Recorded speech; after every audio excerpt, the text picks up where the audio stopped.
Hello, guys. Welcome back to the Big Screen Show. My name is Victor. I'm Alex. And we're back bringing you guys another movie review. This time, Clint Eastwood's Send-Off?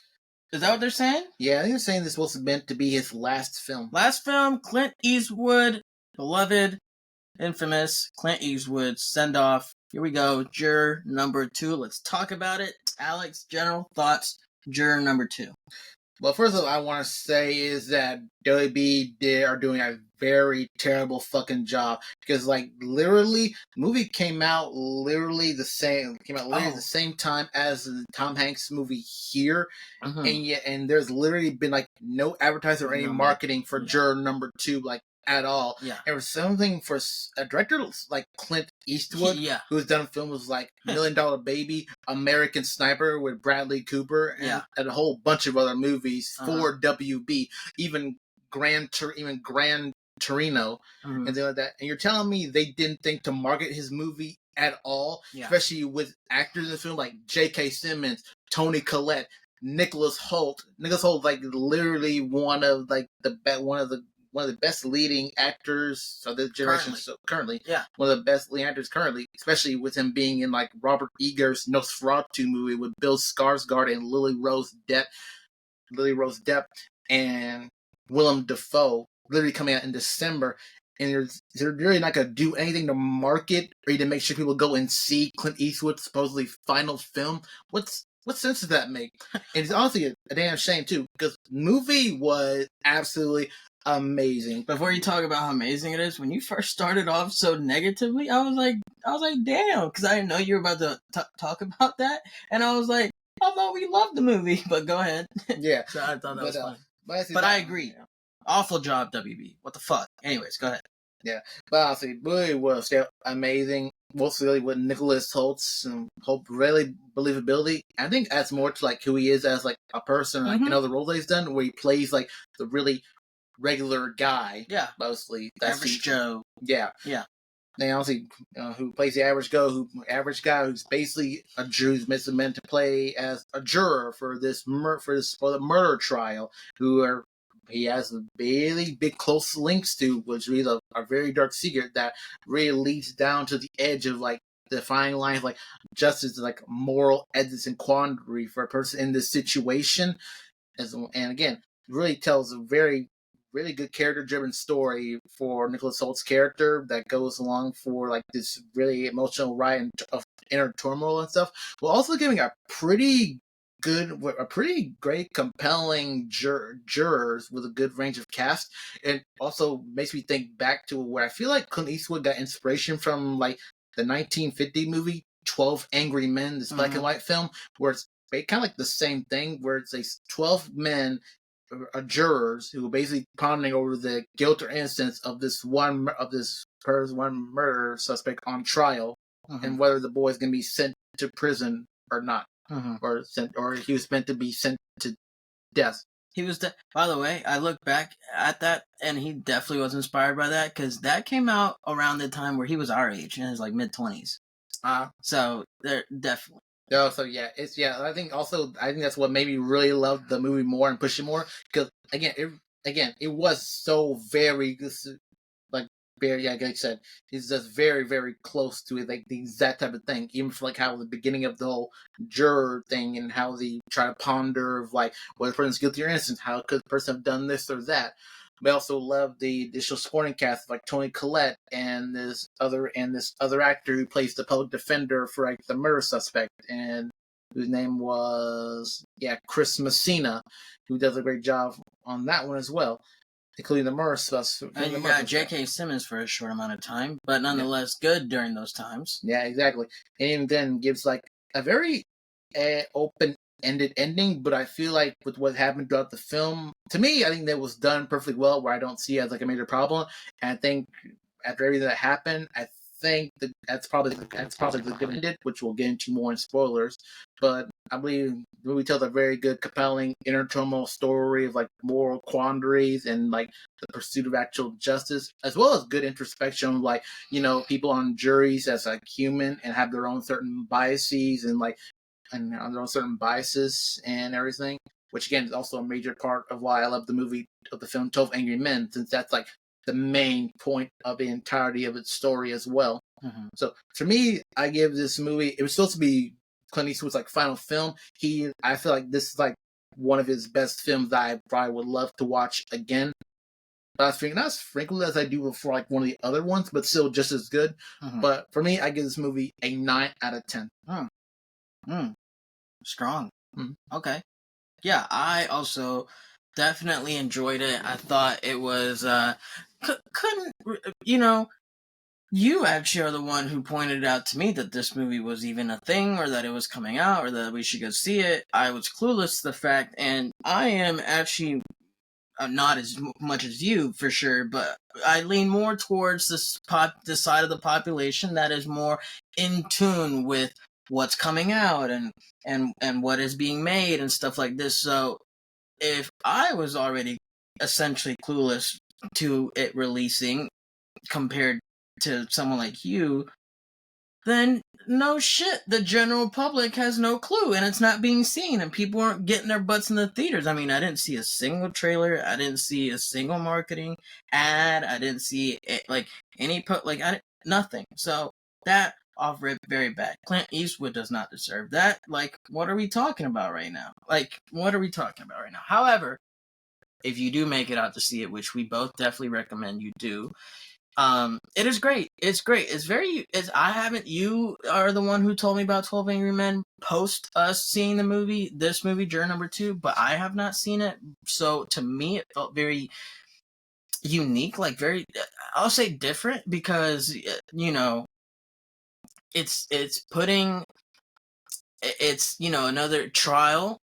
And those are always, at least for me, very enjoyable. I like movies that involve a trial. Those are fun. I like Law and Order. Yeah. But the way it's done is like completely different, and I can't really say why without spoiling anything, so we'll get to that eventually. But the way it's done is it's very refreshing, because it actually keeps you extra engaged than you normally would be in a trial movie, or a movie that has a trial occurring throughout it. But I, unlike you, with the open-ended ending, do have a bit of a, I don't know, I have a problem with it, but not a huge problem with it. It's just like a minor, like, ugh, dang it kind of thing. Not like a, ugh, I hate it kind of thing, So it's kind of like, dang it, wish it wasn't that way, but I'm not mad that it's that way. So for me, and I agree with like every point that you made, which is why I won't essentially list all the same reasons why I like it, because the only difference between our opinions, I feel like, is that ending and how we feel about it.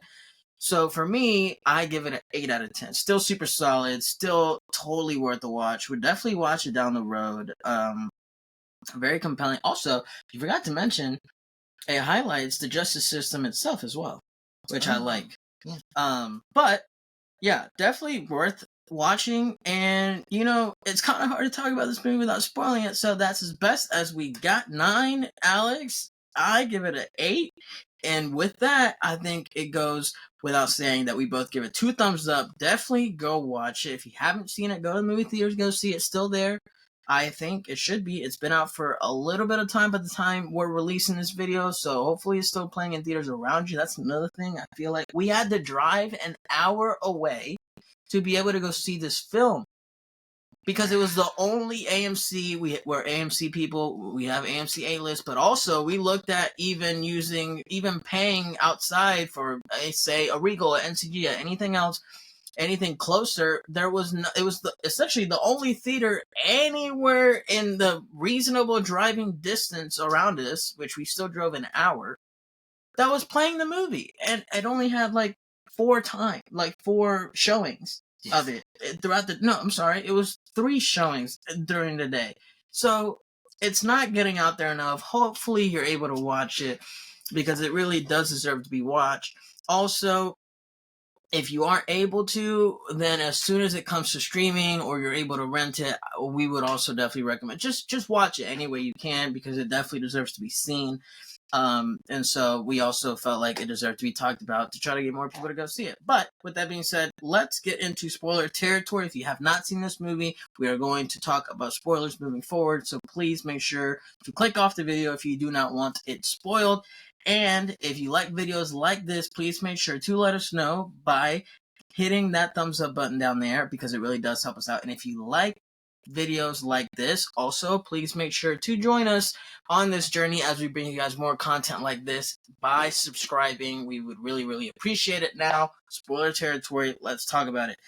Man, it's like I've seen a trial movie. I've seen a movie with a trial. I've seen a murder trial specifically, but putting the culprit or the one in the wrong as part of the jury.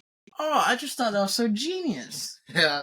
I really did. And it's different. That's what I was talking about earlier. It's different. Like you said, you saw 12 Angry Men. Haven't seen that yet. Don't know if it's essentially the same thing, like verbatim. But regardless, it's not often you see the one that is at fault as part of the jury. And I think that's like so awesome. Yeah, even nowadays, you don't really have movies where they do like court trial and stuff, but never really focuses on like what the jury is. It always goes on like the facts of evidence presented in like the actual case itself, but not on like the actual prosecutor, jurors. Defendant, pretty much judge, essentially them three, and that's it. Jury is really just you see them there.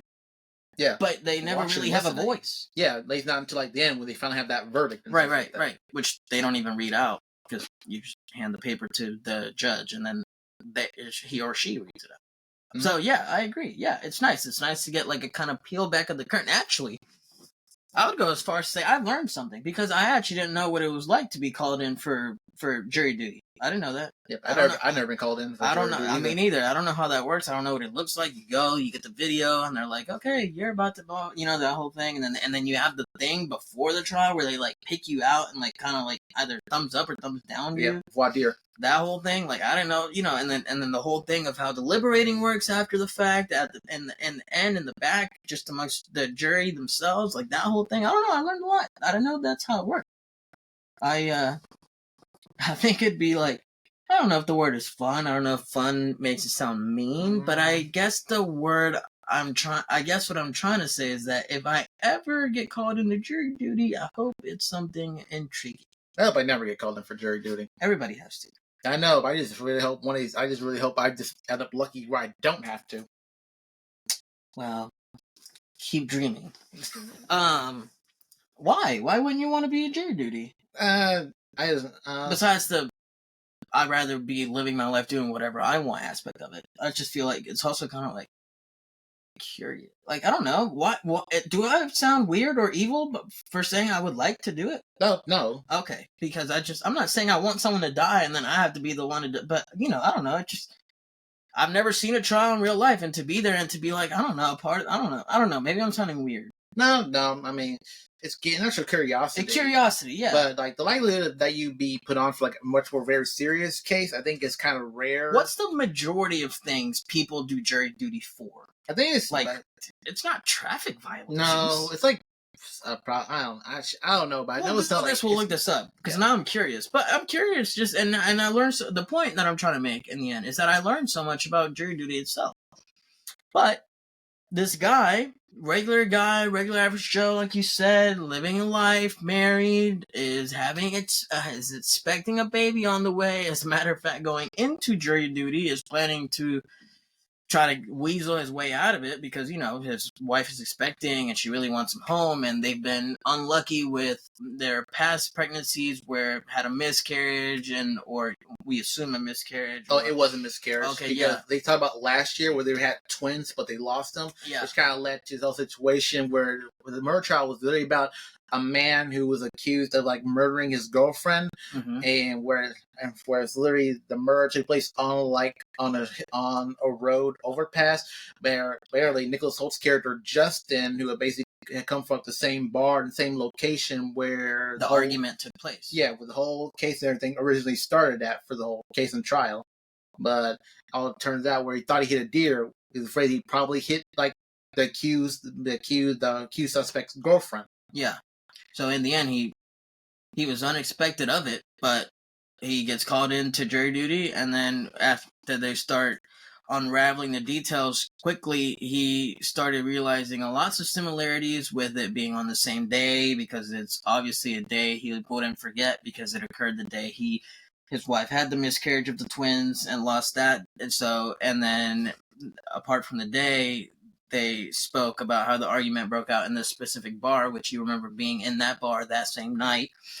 And then they talked about how she was thrown off essentially in an overpass over to this cliff over the side of the road, and he remembers hitting a deer in that exact same location while he was driving home. So quickly he put together that he, although not intentionally and although not consciously, was still probably the one who was actually the one in the one that killed her.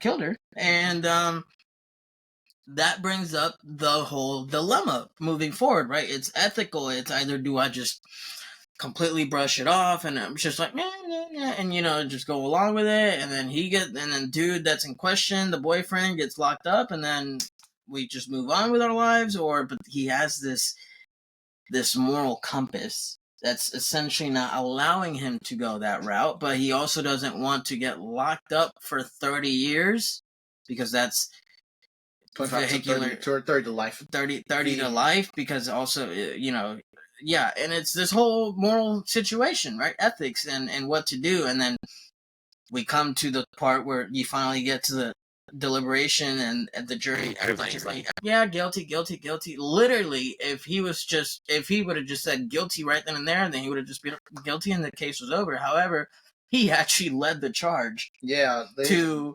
turning that mindset around for the group. Yeah, I was literally saying right during that point, I was like, oh, he's about the 12 Angry Men's bitch. And that's why I thought, like, oh, yeah, that's when I think I really started getting more into this. Because, like, again, he shows he's a good man. He's like a recovering alcoholic, too, and everything. 4 years clean. 4 years sober, I mean. Go ahead. Yeah, sorry. So I think also really like how it just feels inner turmoil, but also he doesn't want to let an innocent person go to prison, but he also doesn't want to leave his wife alone, take care of this baby, especially after dealing with the huge loss from last year.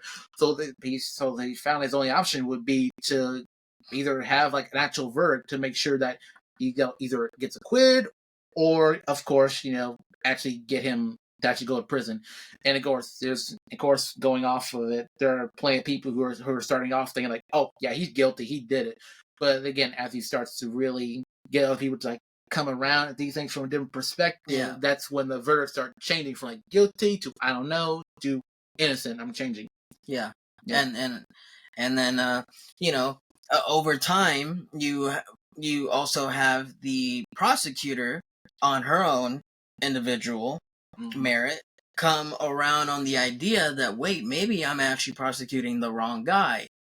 So therefore, he essentially realizes that if he actually gets this, the guy who was the murderer in the end, he realizes that if he doesn't actually get a verdict right here, right now, of him being guilty, then they'll actually get him, essentially, because they're already looking into other possibilities and feeling like they're gonna get to him eventually. They're already asking him questions about his car. They're already coming to his house and knocking on his door.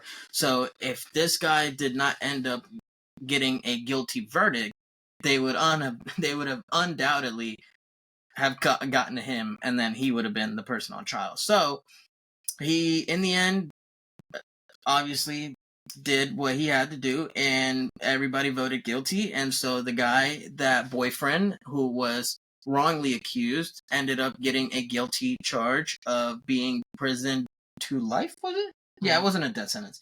It was life imprisonment. Yeah. But then the prosecutor, who had essentially realized that the guy, juror number 2, was the actual murderer and the actual one who did the actual crime, they had a conversation after where they kind of both acknowledged, like, this is the situation. And basically, she realizes he got the wrong guy, but she's like also up for this like big political re-election thing. Yeah, so she's got like district attorney for. Yeah, so she's got like all that weighing on her because this was like a big case, and it gave her like 5 more points. Like it basically was like very good for her political campaign that she was able to close this case with a guilty verdict. And so the defender was on her about that, saying like, "Okay, you're becoming a politician. Like you're not like a lawyer. You're becoming a politician. So not really actually worried about justice, and more so about yourself." Yeah. And so he essentially acknowledges to her like, "Yeah, I did this, but also like, if you try to backtrack on this, it would affect your career. It would affect your career." So he's also kind of playing the like defense card in that situation. Mm-hmm. So fast forward, him and his wife have the baby. It's a regular day in their house, and then she comes knocking on the door, the prosecutor. This was, as we could assume, a few weeks later, I would say, because the baby was a little bit more grown. Yeah. So it's probably, I would say, at least a month, maybe a little more. And she comes knocking on the door, and then the movie ends right there. As soon as juror number 2, the man who's actually guilty, opens the door. Hence the open-ended ending.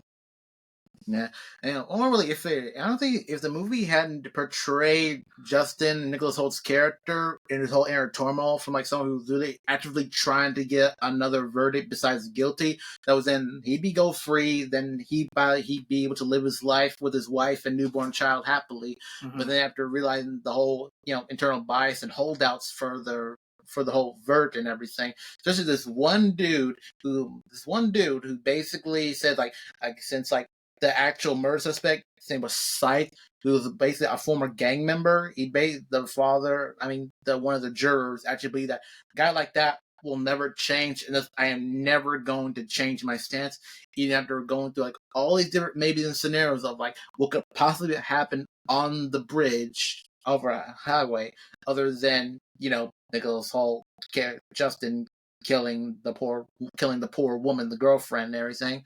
And so after going through all of that, and after going through a lot of pretty good discussion, including like with J.K. Simmons on tunnel vision for investigations, about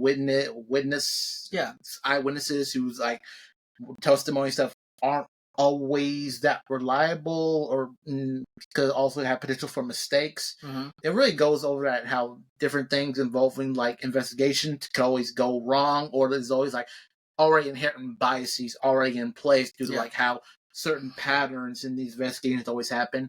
I think because of all of those, I think that makes the ending feel more impactful. And the question of like how Toni Collette's character, who was like the politician prosecutor of the case and stuff like that, after taking a step back and after seeing all these different things where it doesn't line up to where the boyfriend could have done it, and seeing all these new evidence and stuff like that, she chose to really make the decision that like justice matters more, considering what she promised like the victims' families and everything.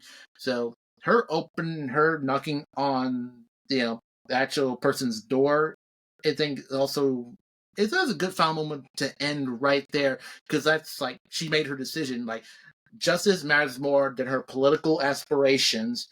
And the fact is, I think after going through what the whole turmoil is, I don't think we really need to see the breakdown of his home life and everything.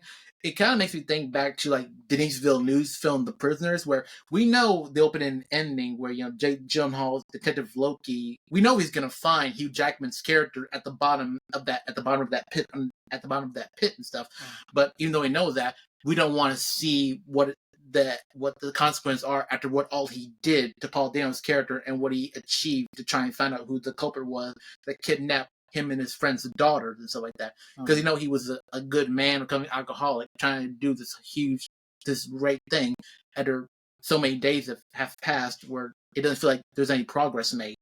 So I kind of chalk up to that point, because like we know their inner turmoil and everything they've done till now, but I think we know they're not horrible people. They're still good people who made these mistakes and decisions, but I don't think deserve to really see the aftermath, as if they have to be like very so savagely punished and seeing the breakdown of their own family and home life that they've had and tried to like reclaim for themselves. So yeah, but I actually look at it as maybe when she knocks on the door, she just comes to have one final conversation where she almost like lets him know that she is aware but choosing to look away.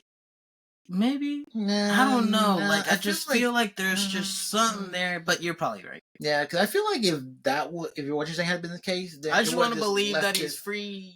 No, I would say he doesn't deserve to be free. You don't. Then why are you so cruel? Man, he let an innocent man go to prison. He deserves to be more free than the other guy. No, he doesn't. Huh? A good, hardworking, sane person, man, family man, with a wife, with a child, who has no criminal background and only was an alcoholic, which didn't get him into any legal trouble, versus a guy who was affiliated in a gang and did awful things and admitted to them, regardless of the fact that he didn't kill his girlfriend. He still admitted to doing awful things, criminal things. It's still a good thing that he admitted his mistakes, and I just said, he left that. Who's more deserving? That's all I'm saying. I'm not saying he deserves for this. That part doesn't really matter because of the fact that he didn't do the crime that he was suspected of in this instance. The only thing, yeah, but you're saying it as like Holt's character is like undoubtedly deserving of punishment immediately because it's just so bad. That'd be immediate, but he still deserves punishment for something. He can't just get away with it because he let an innocent man. Still, though, it doesn't mean he should go away scot free. I know. He did after the fact. The whole flower stuff. I know. Then that's the thing about this movie. It's just so conflicting. Exactly. Because I like the guy. Exactly. But I like the guy, and I don't feel like he deserves it. But dang it, you did it. And that's also the bias thing that was in there too. You're like the dude from the jury. Bias. Yeah, because you're like the dude who basically believed that the suspect was guilty and he's not a person that changed. No. I know he's not guilty. Yeah, no. He's obviously not guilty. Yeah, no. He didn't do it. Yeah, no. It's not a matter of. No, I don't think he deserves to go. I was just asking a separate question, but no, I don't think. Yeah, I think he should be living a free life. Yeah, but what you asked was a more complicated question because, like, should he be free? Possibly, yeah, but he still needs to answer for what he did. He still needs to answer for what he did or face some type of punishment. I know. That's the tricky. I know. That's the crushing part about this movie. It's so sad. It's so sad. So see, because I want him to be out. So I will say, at this whole thing that we're doing here, that's a good after effect for how compelling Eastwood's film for this movie was. I think. I agree. It adds more to that. I said that. Or I agree. Yeah, I agree. It's great.